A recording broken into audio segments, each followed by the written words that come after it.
Good evening, fam. Welcome back to another edition of Diddipicks. It's your boy. This is week 13 in the NFL. Week 13 in the NFL. This thing winding down. It's gonna be playoff before you know it. Okay. First of all, I want to give a thanks to my guy Mill Entertainment for coming down Thursday. We did our podcast, our Thanksgiving special break. It was fun. It was nice. Hey, we had some winners in there, man. I hope you guys tuned in. I hope you cashed a couple of tickets in because we did. Okay, moving right along. Week 13 NFL. We have 1, 2, 3, 4, 5, 6, 7, 8, 9, 10, 11. Got 12 games on tap. 12 games on tap. Of course, 3 on Thursday. The Thursday night Thanksgiving holiday special, where we have 12 games on tap. We have 11 on tap tomorrow or today, and 1 tomorrow. Okay, here we go. Starting off, we have a 12 o'clock start time. You have 8-3 Packers at the 2-9 Giants. This game is going to be played at MetLife Stadium. We had the Packers that opened up at 47. It's down to 44.5. Packers giving up 7.5. It's down to 6 in the hook, 6.5 right now. Green Bay coming off one of his worst losses of the year last week. A 37-8 drumming to the 49ers. Whereas the Giants look to end a 7-game skid themselves. This is a must-win for Green Bay to stay ahead and stay at least 1 game ahead of the Vikings, because the Vikings breathing down their throat. But they have to improve on their defense in order to do that, man. They've been getting shredded the last few games. They're giving up 334 yards rushing and over 400-something. They gave 334 yards to the Saints and gave up 400-some yards to the Chargers. Whereas the Giants, they're going to have to lean heavily on Saquon Barkley. I mean, he's going to have to get a big dose of. Allen Jones, he's been playing okay. Daniels, he's threw 2 touchdowns. He has 0 interception the last 2 games. He's just been kind of game managing it along. But the Giants are 0-4 against the spread with teams with winning records. Then they're 0-4 against the spread when the line 250-yard rushers. Offense, and then they're 1-8 straight up and 1-8 against the spread in their last 9 home games as the home underdog.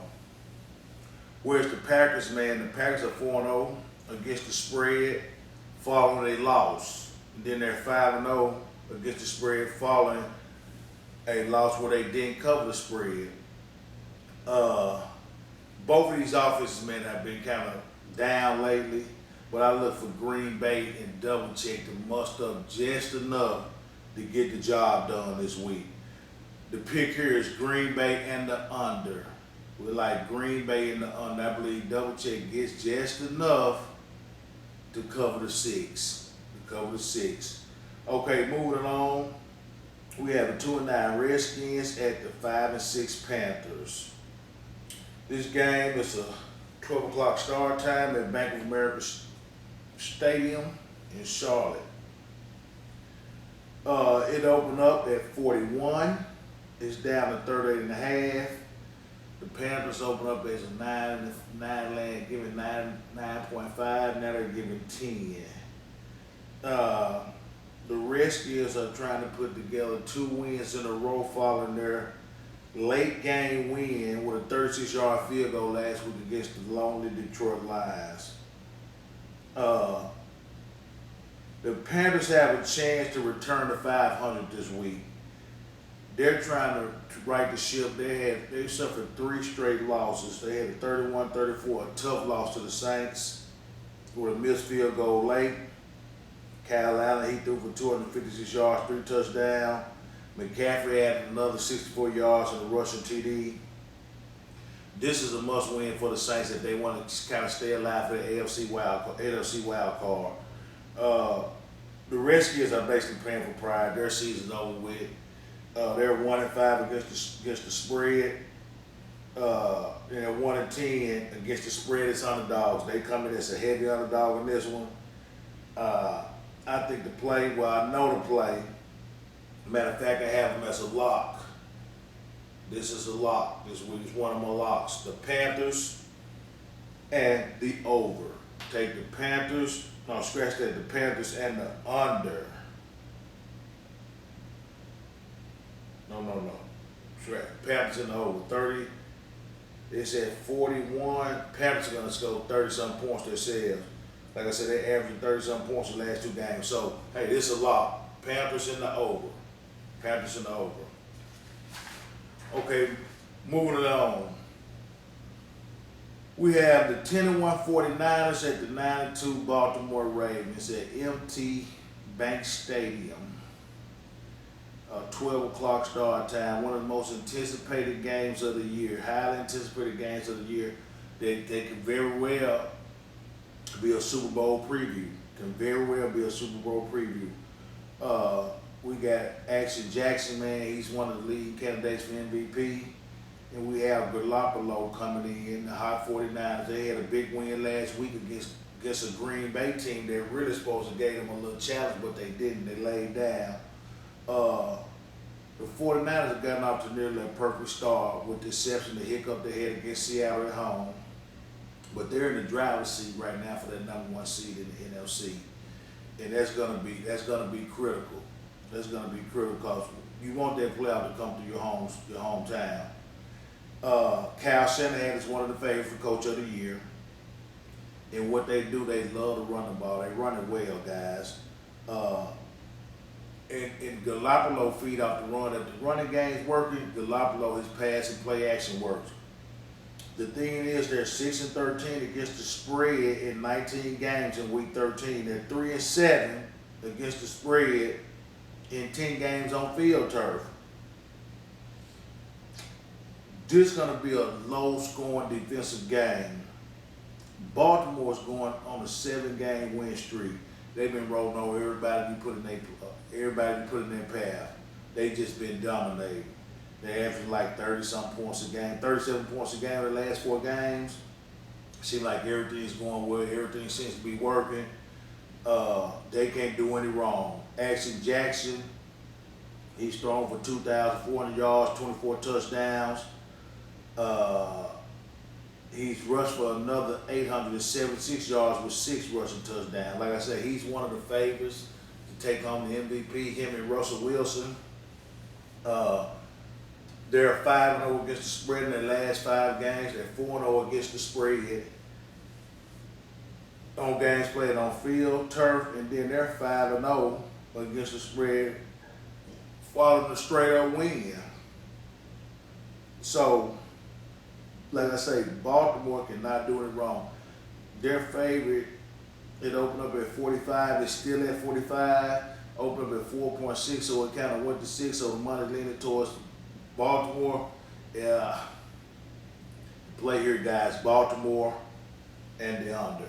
The play here is Baltimore and the under. Hey, this is my second lock of the day. Lock it in. Baltimore and the under. Okay, moving along. We had the 6-5 Titans at the 6-5 Colts.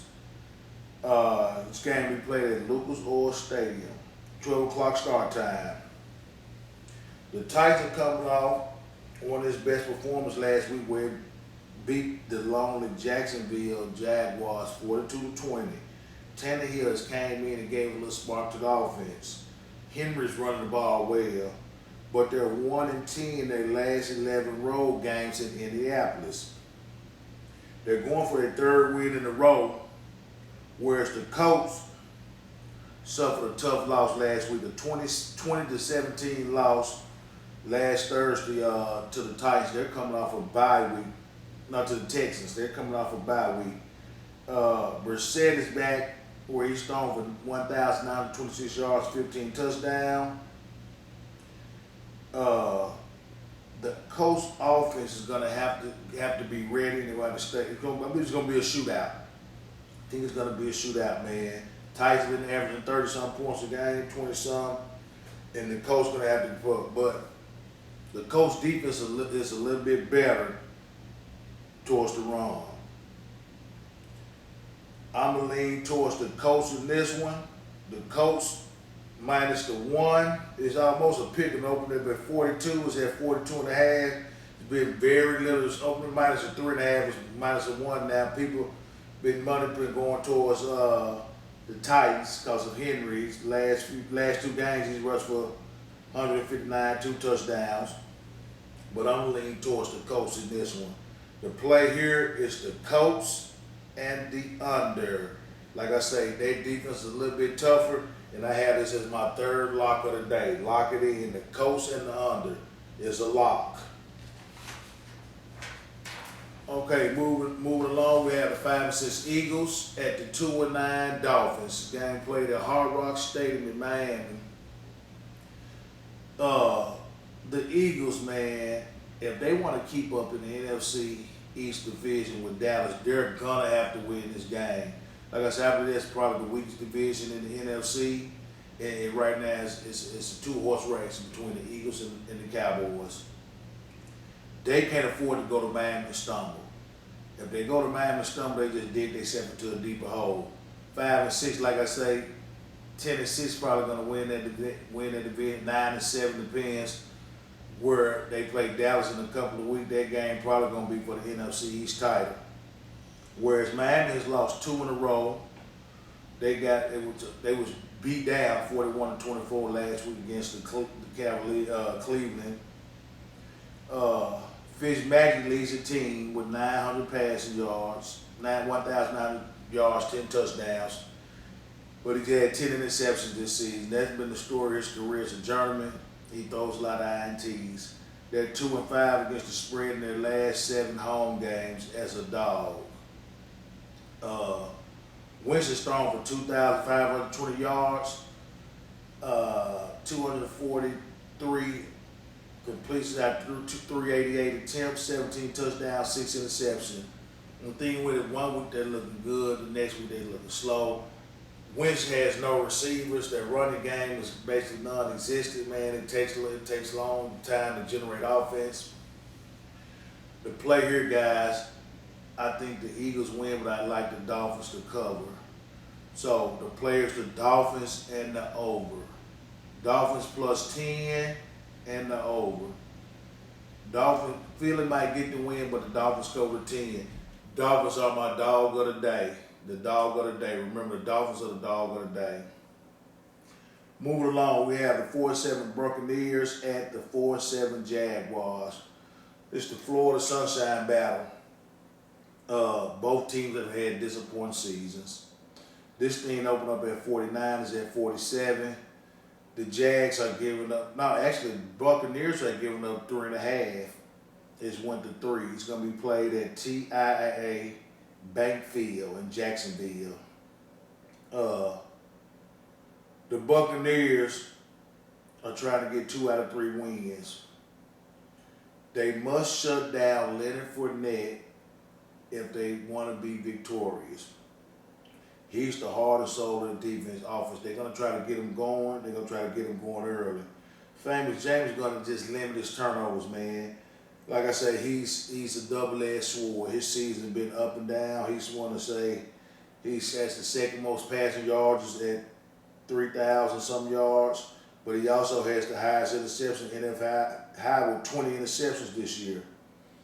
They're 7-1 against the spread in their last 8 games in December, whereas the Jaguars are winless in November, man. Their deal, they're gonna have to get Fournette going, and hopefully Nick Foles will have a productive game, man, throwing the ball. Buccaneers secondary is kind of weak. I look for a high-scoring game in this one. The Jags are 1-4 in their last 5 games on grass against the spread. They're 2-7 against their last 7 games, and they're 2-6 straight up and against the spread in their last 8 games as a favorite. I like the Jags in this one, guys. Take the Jags. The play in this was the Jags and the over. The Jags and the over. Okay, moving along, we have the 4-7 Jets are traveling to the 0-11 Bengals. The 0-11 Bengals game, 12 o'clock start time at Paul Brown Stadium. This game just looks like a game where the Bengals get off the snide.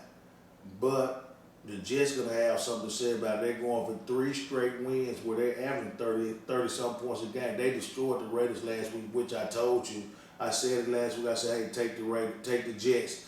The Raiders hadn't won in New York since 1996, something like that. Then the last 9 out of 10 games, the home team has won that game. So I knew the Jets was going to win it. But the Jets, man, Donald has seemed to awaken these last few games. Man, he's thrown for 837 yards and 2 touchdowns in the last 2 games. And their defense has improved a little bit where they're just allowing 26 points a game. They're 4-1 against the spread in their last 5 games, and they're 4-1 against the spread on games played on field turf, where the Bengals, man, are going back to Dalton at their quarterback spot because the other kid they had, man, he wasn't getting it done. They was averaging 14 points a game. Maybe Dalton can come in and seal that long victory that they're trying to get. But the Bengals are 1-10 against the spread in their last 11 games, and they're 1-4 against the spread in their last 5 home games. 2 teams trending in opposite directions. The Jets have been trending up. The Bengals have been trending down. This game opened up at 47. It's basically stayed at 47. The Jets have given up 4.5. Now it's down to 2.5. The Bengals, some people putting a little money on the Bengals thinking, hey, this might be the week. But the play here, guys, is the Jets in the over. The Jets in the over is just playing this one. Okay, moving on. We have a rematch of the helmet hitting fiasco. 5-6 Browns at the 6-5 Steelers. I don't think this game can be played on TV, national TV, nowhere. I know everybody's looking for it, want to see it, but they had to put it as far in the background if they can. Hey, it's a 12 o'clock start time. The game gonna be playing at Heinz Field. It opened up at 40.5. It's down to 39. The Browns open up as a -3. They're down to a -2. Pittsburgh tough as hell at home. This is an AFC North matchup, which Pittsburgh is in the position right now. The playoff ended today. They had an AFC wild card locked up. But I think after the day, man, that slips away from them. Right now, I believe Cleveland is the better ball club, just hands down than Pittsburgh. It's going to be a tough ground game in Pittsburgh. I believe the Browns get it done. They're going for somehow, man, they seem to then found a little mojo. They won 3 wins in a row. This week right here, give them 4. That'll put them right back in the wild card conversation because 4 teams in the AFC have a record of 6-5 right now, and they all have a chance to get that final wild card. The thing with the Browns, their defense has stepped it up a notch, just allowing 15 points a game the last 2 games. And Mayfield has picked up his play a little bit. He's had the first 7 games, he had over 12 picks. The last 4 games, he had number 1 pick. They're 4-1 against the spread when playing Pittsburgh. And then they're 4-1 against the spread against AFC Central opponents. Whereas Pittsburgh, man, their 2 playmakers have been out. Juju Smith-Schuster and James Conner were out last week. Conner's expected back. He practiced Thursday, but Juju Smith, he's still out. I don't think they have enough firepower to stay with him. The defense I know is going to be strong, but the Pittsburgh, the Steelers are 3-8 against the spread, 1-4 against the spread in their last 6 games. Hey, it's going to be a hard-fought battle, but I think Cleveland gets it done, and I like the under in this one. Cleveland and the under is the pick. Okay, moving along. We have 6-5 Raiders at the 7-4 Chiefs. It's a 3:25 start time. Game we played at Arrowhead Stadium. It opened up at 54.5. Now it's down to 50. The Chiefs opened up giving 9. Now they're giving 11. Right as you look at it, the Chiefs supposed to win this game. At home, the Raiders had Cards never won it at the game at Arrowhead. Let's get that out the way now. Coming off that horrendous loss last week to the Jets, you would think, hey, okay, if Donald can blast and put up 300-some yards pass and they throw 34, you know Patrick Mahomes gonna do the same thing. He's gonna try to duplicate. It's gonna even be even hard because they get Tyreek Hill back. I think the Raiders, man, they're gonna play hard, but I think Kansas City covers this one, man. Carr just don't do it. I mean, you know, he's never won a game at Arrowhead. And then he gonna be on at his top receiver, Hunter Renfrow. They 3-9 against the spread in their last 12 games on the road. Whereas, like I say, the Chiefs are getting Tyreek Hill back. He's in full strength. The Raider defense just got torched last week by Donaldson. And then the Chiefs are 19-7 in the last 26 games against AFC West opponents. This is an AFC matchup, but I think the Chiefs take it away, win easily. Going away, the play here is the Chiefs and the under, guys. Take the Chiefs and the under. Raiders are almost done, and that's my team, but I believe they're finished, kaput. They're looking towards Vegas, man.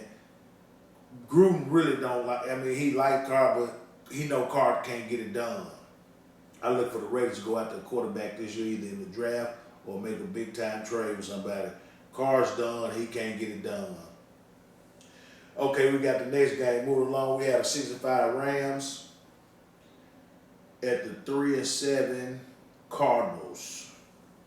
3:25 start time. This game opened up at 47. It's still at 47. It's basically been no movement. It's 4.5. Now it's down to 2.5. State Farm Stadium in Phoenix. The Rams have to win this game if they want to hold on to this wild card spot. They had a big letdown last week on national TV where Lamar Jackson just torched them. Their offense has been struggling horrendous all year, man. Golf has basically been a no-show. Like I said last week, the guru coach, he's lost. I mean, it's like, you know, for them to go from the Super Bowl to what they playing now, man, it's just bad. The Cardinals on the mean side, they're coming off a bye week where they was 0-4 prior to that bye week. Kyle Murray has had basically a strong rookie campaign where he's thrown for 2,700 yards, 14 touchdowns to 5 interceptions. The only thing, he's 2-5 against the spread in his last 7 games. But I have seen some bright spots with the Cardinals. They covered twice against the 49ers. And this NFC West, man, is always a tough matchup. The Rams are favored, but I believe they continue to struggle. The play here, man, is the Cardinals. Take the Cardinals and the over. Cardinals in the over. I think the Cardinals get it done at home in the desert.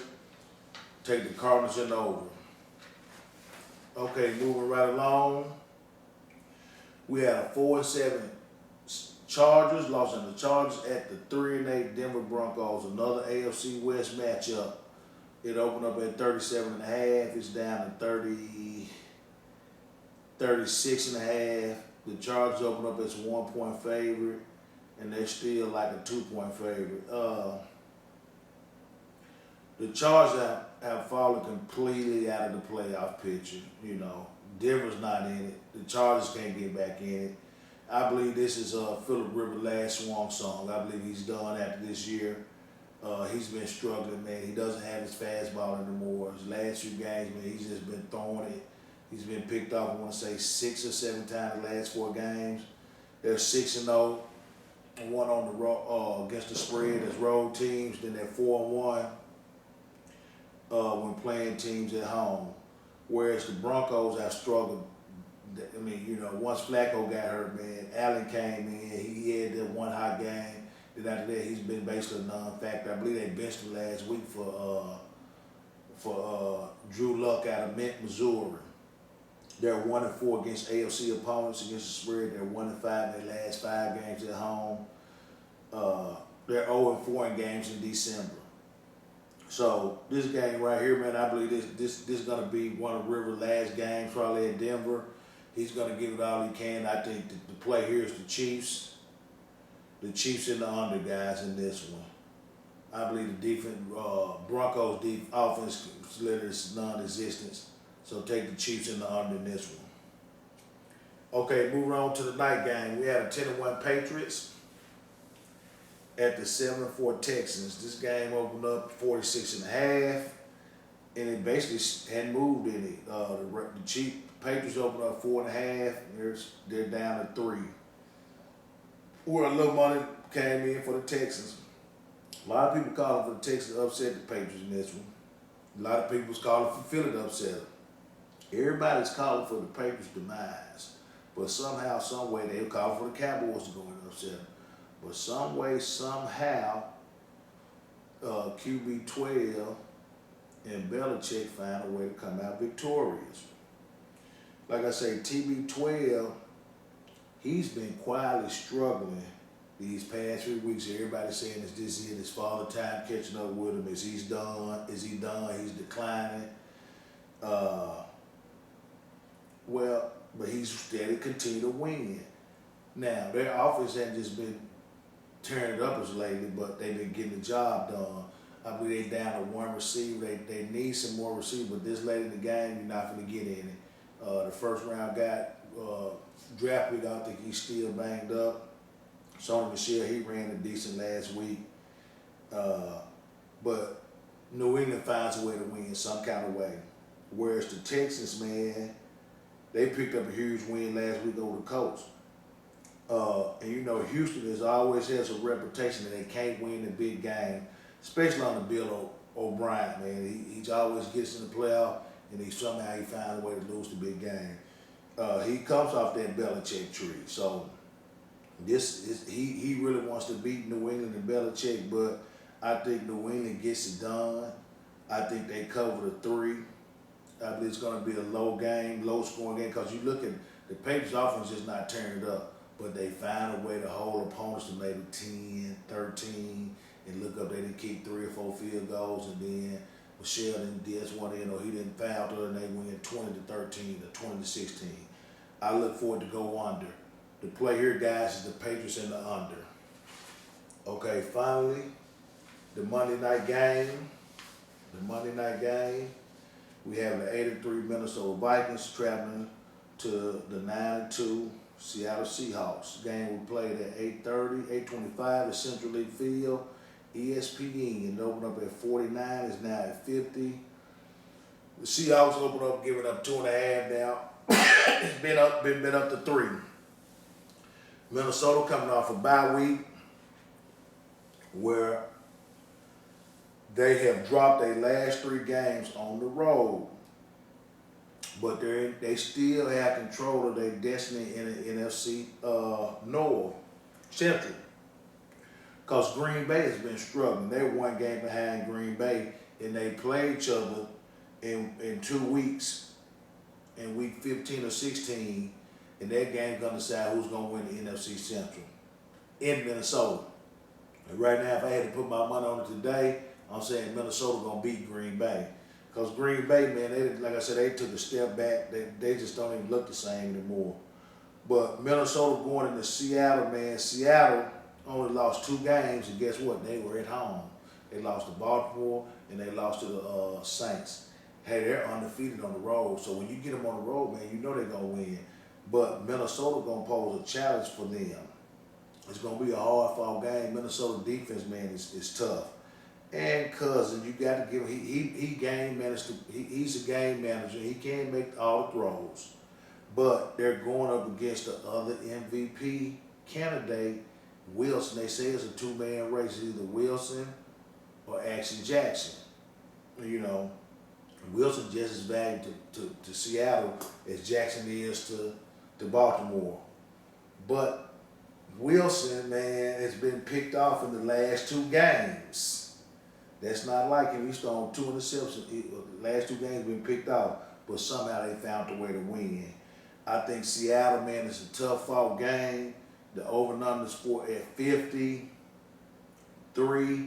I look for it to be a defensive battle. I look for somehow the Seahawks to pull it out. They're 1-5 against the spread in their last 6 games as a home favorite. So that don't bode too well. The Vikings are 1-6 straight up and against the spread in their last 7 games as an underdog. And then they're 2-7 straight up and against the spread in their last 9 games following their bye. They're coming off a bye this week, man. The play here, guys, is Seattle. It's Seattle and the under. Seattle and under. Okay, that's Monday night. Hey, that does it for another week of Diddipicks. Like I said, this week 14 NFL picks. Like I said, this season, man, is getting on down. It's getting on down. Week 13. Okay, now the play for tomorrow, play for the day. Whenever you watch it, hopefully it's today. You know I got my 3 locks. The Ravens, the Panthers, and the Colts. Those are the 3 locks. You can always play that. Get you a 3-team parlay with the Ravens, Panthers, and Colts, and it's good. And if you want to just add a little value to it, you want to add a little value to that 3 lock, go Ravens and unders. Ravens under, Panther under, Colts under. You got a 3 under game right there with your locks. Raven under, Panthers under, Colts under. Now, I always get my dog of the day in my 3 locks. You got Miami, you can add them into that however you want to, a 4-teamer. Miami covers the 10 on Philly tomorrow. And then my parlay of the day, I like the Colts, Cleveland, Miami, and the Jags. That's just a 14 parlay of the day. Colts, Cleveland, Miami, and the Jags. You can even tease it, man, move it around a little bit. Sunday night, Monday night ticket. We got the Patriots and the under. And then we're going to pair with Seattle and the under. Seattle and the under. We got 2 unders going Sunday night and Monday night. Both home teams get it done. Well, no, Patriots in the under, Seattle in the under. That's a 14 parlay.